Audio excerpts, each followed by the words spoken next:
How you doing, guys? I'm Marco Corleone, and you're listening to InYourHeadOnline.com radio. All right, we're back. We're welcomed by Antonio, the Promise Thomas. Welcome to In Your Head. What's up, guys? How you doing? Thank you for having me. Ah, cool. We appreciate you coming on. No problem. How you doing today? Oh, I'm doing good. Just watching a little playoff baseball. Cool. About to a 6-4 lead. You're from Boston, well, near Boston, so you're probably a Red Sox fan.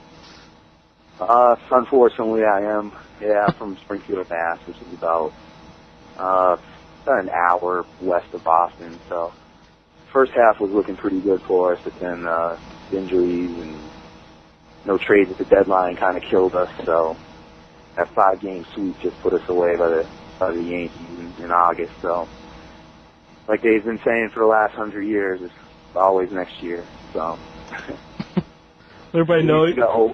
At least we have 04. So right. That's our big race.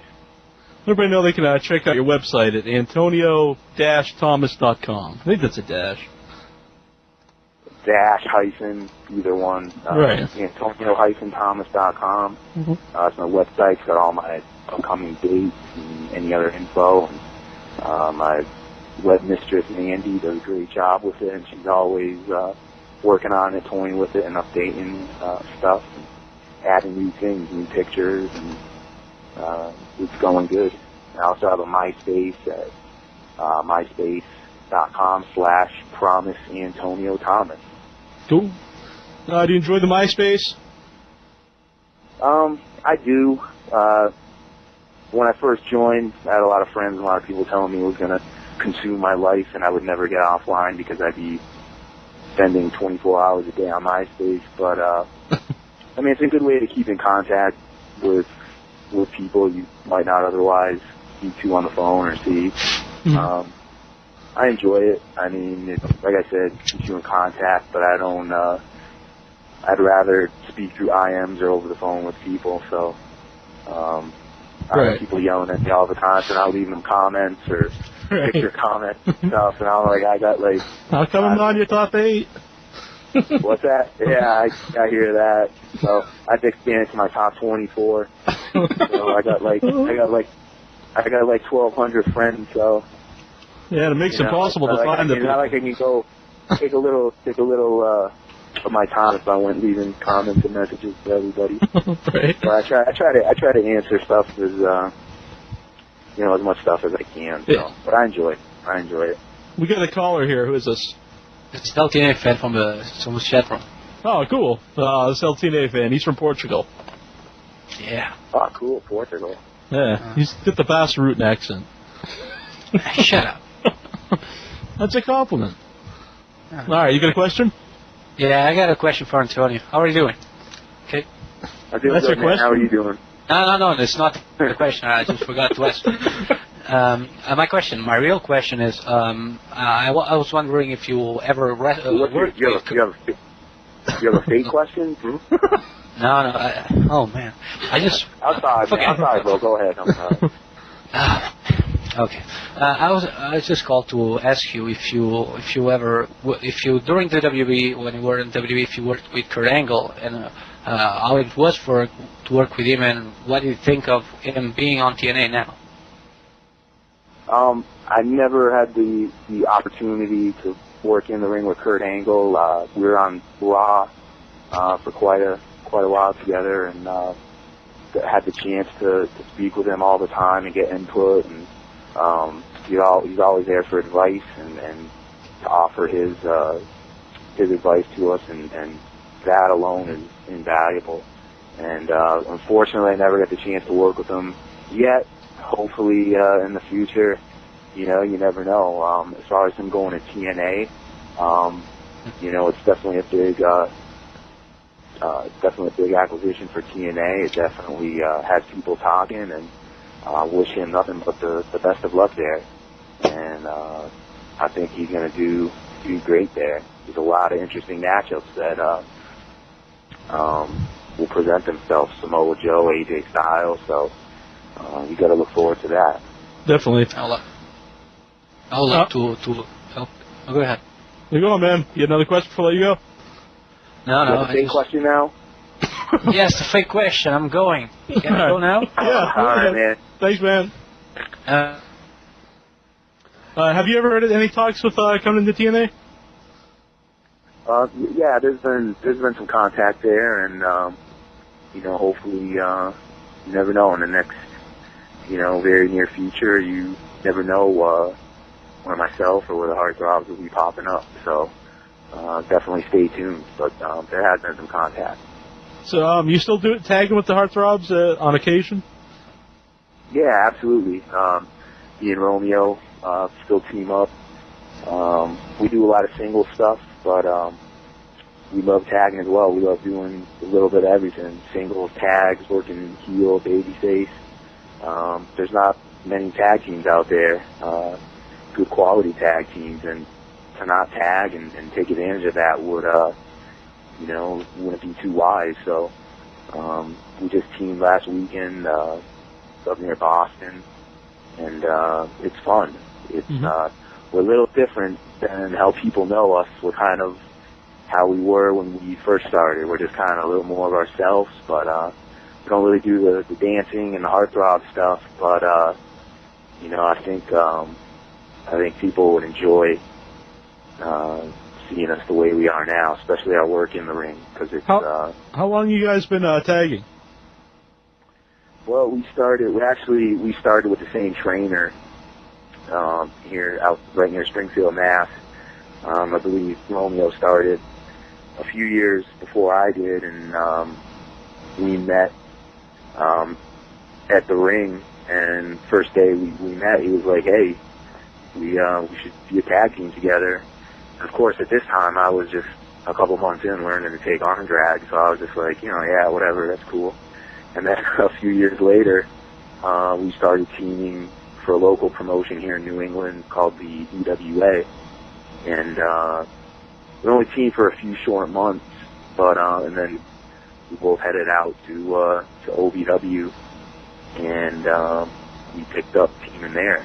We had traveled with each other on the indies, worked each other numerous times, practiced together. So even before we tagged, we were friends and knew each other. So we go back. Were you a tag team fan before you got into the business? Oh, absolutely. Tully and Arn, the Rockers, Rock and Roll Express, Midnight Express, all the stuff in the 80s. There was something magical about tag team wrestling back in the mid 80s, late 80s, with you had, the Rock and Roll Express chasing the Midnight Express, you had the Road Warriors, you had, Tully Blanchard, Arn Anderson, were easily one of my favorite tag teams, who I think could possibly be the best heel tag team of all time. You look back at the Survivor Series, first couple Survivor Series, you had the tag team match that had 5 teams on each side. So that's 10 tag teams right there in one company. And, you don't see that anymore, but hopefully one day, hopefully soon, we can get back to that. What's that noise? What are you doing, Incher? It's not me. Oh. Pay no attention to that. Oh, okay. Yeah, I think it's an airplane. Oh, all right. Flying over my house. Sorry about that. You got a question from the board, Incher? Dan, he wants to know, do you like working singles? I love working singles. Singles is, aside from my first few matches, singles is pretty much what I've done, both teaming with Romeo. And I love doing singles because it's all on you. You're in there, and it's up to you to entertain the crowd and put on a good match as you can. And I love tagging, but singles has always been in my heart. But I love doing both. When you were tag teaming in OVW, was Cornette helpful? You come up with any double team moves? Because we were at go ahead. I'm sorry. No, I was just saying. At the Q&A we were at the Fan Fest, he actually said that he came up with some of the. The Midnight Express said that he came up he would like think of some of the double team moves like the guys used to do, like the Vegematic, and because they were pretty innovative with their double team moves. Yeah, actually, Jim Cornette came up with a lot more than double team moves for us. Jimmy was the reason why we were a tag team in OVW. We kind of pushed for him. We presented the idea with him, and at first he didn't know about it. And then one day he's like, "I promise Antonio Thomas, Romeo Roselli, you're going to be called the Heartbreakers. It's perfect." He goes, "You're going to get white tights with red hearts. You're going to wear boas.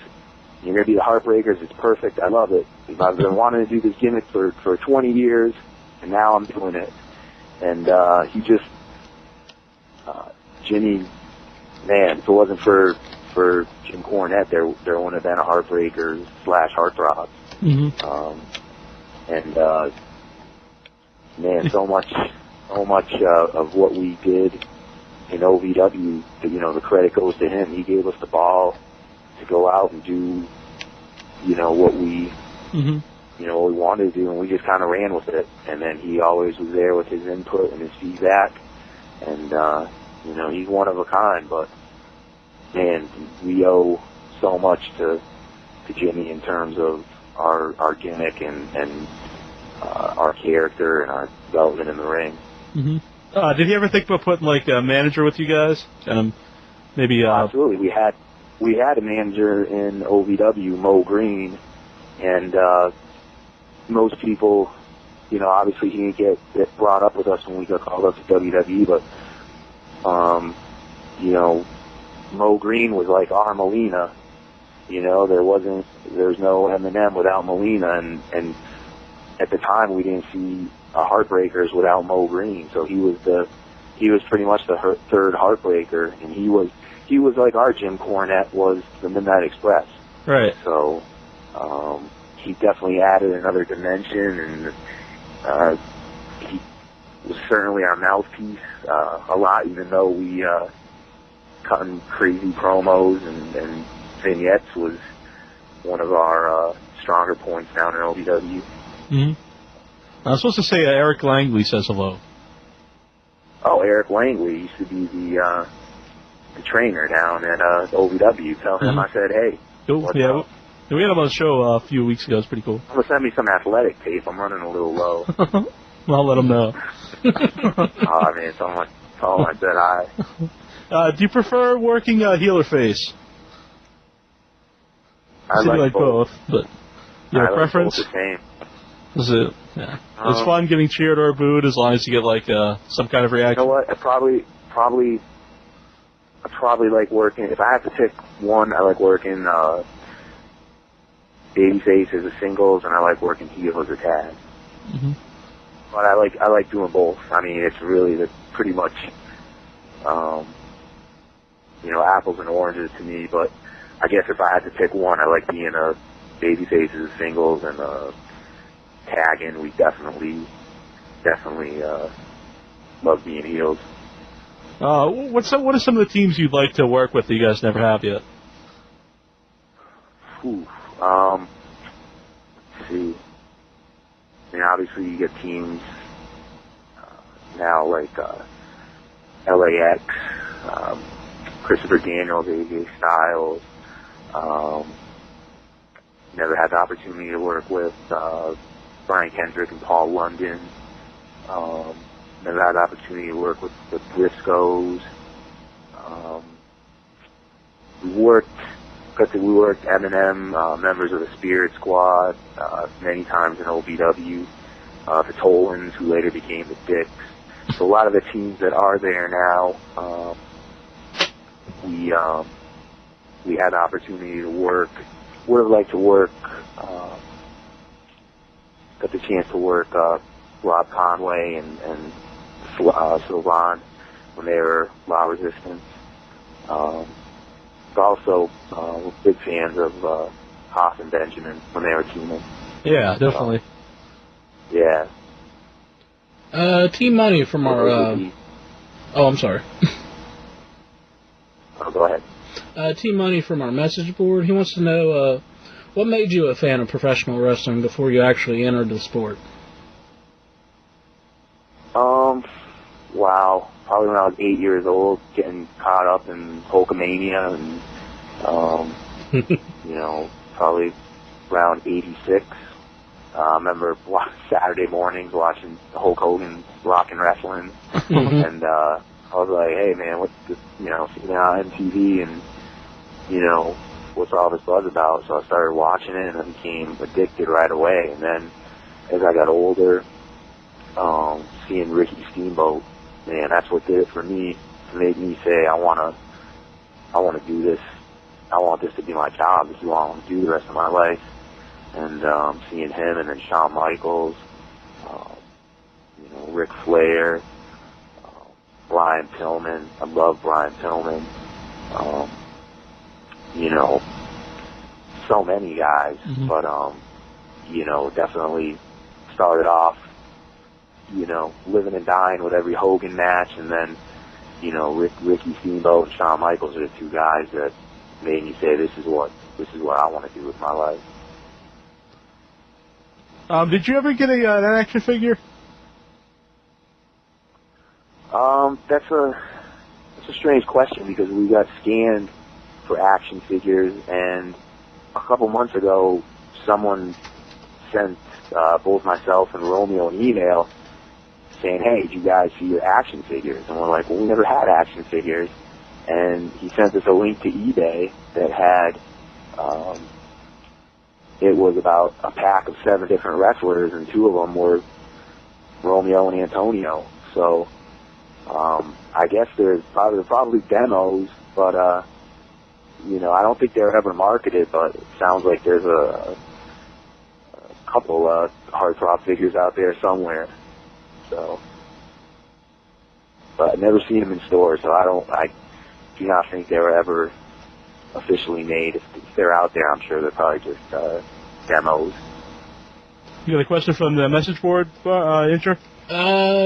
Big Reddish, he wants to know, is Nick Dinsmore a nice guy in real life? Who's that? Nick Dinsmore. Eugene. Nick Dinsmore. Oh, Nick's a great guy. He's a great guy. Just a nice, bottom line, just a nice guy, always there to help, give advice, and definitely makes you laugh. Put the smile on your face every time you see him. So, yes, definitely a great guy. When you were starting out, did you ever mark out for the ring with like one of the legends that you watched growing up? Let's see. Really my first show. I mean, there was Tony Atlas there, Jimmy Snuka, I think maybe King Kong Bundy. So, you know, your first show, you're still pretty new to the business, and you know, you're just thrilled to be doing your first show, working in front of fans. But then to see guys that you grew up watching on TV, definitely puts a smile on your face. But it's definitely the first time I would have to, you know, I was like, wow, I got to work with so-and-so was when I got to work Jimmy Snuka and got to take the Superfly splash from him. That was, you know, definitely put a smile on my face, and at the time was definitely one of the bigger nights in my career. I think that was a couple months before I got signed to WWE, so up to that point, I think that had been the most popular, high-profile person I'd work with. So it was definitely a thrill for me, and was an honor to be in there with a Hall of Famer like that. When you're traveling around, is it hard to find a place to work out sometimes? When you're on the road? Nah, is there a lot of places now, I guess? There's usually gyms. I mean, it depends on where you're at, but usually a lot of the gyms in the area, a lot of the wrestlers frequent there whenever they're in that city. So they know that there's wrestlers coming in, so they treat you pretty well. It wasn't too hard. Usually finding time to be able to work out, and you have sometimes long drives, shows, but there was pretty much a gym everywhere. A gym and a Denny's. That's all we need on the road. Right. I have to ask this question because someone keeps asking in the chat room here to know if you've worked any cards with any midgets.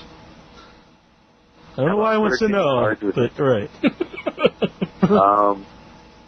Yeah, I've worked a lot of cards with midgets. In fact, I even teamed with a midget on Monday Night Raw, and I believe got pinned by one. So, yeah, I know midgets pretty well. We had a midget on here once. It was the hardcore really? midget. Who's that? Puppet the Psycho Dwarf. Oh, okay, I remember. Yeah. Right. Very infamous for something he was doing in the trash can. Was he in the trash can when you were talking to him? No, it was a thing on TNA. Yeah, I remember that. Oh, okay. No, I don't think. Yeah. I think he enjoyed being on the show, but I don't think he enjoyed it quite that much. I enjoy it more than he did. I can agree to that. Where can some of the fans see you coming up? This Saturday, I will be in Brooklyn, New York for ABC Wrestling. Let's see, the week after that, I'll be in Naugatuck, Connecticut at Defiant Pro Wrestling. And if they want to check out my schedule, see where I'm going to be next, they can go to Antonio-Thomas.com. And I also have a schedule, abbreviated schedule up on my MySpace page. And also, quick plug, November 8th at 10:30 p.m. on the Food Network, you can catch myself, Antonio Thomas, and Romeo Roselli on the Food Network show, Ham on the Street. We will be showing off our cooking skills a little bit on November 8th at 10:30 p.m. So definitely check that out. Cool. Anything you want to tell your fans out there? Where did you go? I'm just doing great, staying busy, working every week. I'm in the best shape of my life. I just want to thank all the fans out there for the last 6-7 months. It's been nothing but great feedback, and I look for the fans. Every show that I do has been great, and I'm glad that I can give them, go out and hopefully please them and give them the best match I can possibly give, because they can count on me giving them that. And I'm gonna just go out there and show them a little different Antonio Thomas than they probably saw on TV. A little more cruiserweight style, more high flying style, and this is only the beginning for me. One chapter ended, but a new began, and this is only the beginning for Antonio Thomas, and that in your head online radio is a promise. Cool. Well, when did you come up with the Promise name? Actually, about a year in. I was always. Oh, so you're using that before? Yeah. Yeah, I've been using it probably since 2003. Mm-hmm. One of the first companies I worked for, New England Championship Wrestling. The ring announcer would always ask me when he's taking my information, do you have a nickname? I was just like, nope, just Antonio Thomas. And I'm always thinking of a nickname, but nothing ever fit. And then one day the booker emailed me about upcoming shows, and he's like, oh yeah, by the way, your new nickname is The Promise. And I'm like, The Promise, Antonio Thomas, it's perfect. How could I not thought of this before? And it just fit. And I've used it ever since. Cool. So it's been very promising for me. All right, well, thanks for coming on. Really appreciate it. Have you back sometime? Absolutely. Anytime you guys want me back, I appreciate it. It was a pleasure to be on with you. All right. Let's keep you. Yo, guys, what's up, man? It's Simon Dean, a.k.a. Nova. What's going down? You're listening to InYourHeadOnline.com. That's .com. Click it. Later.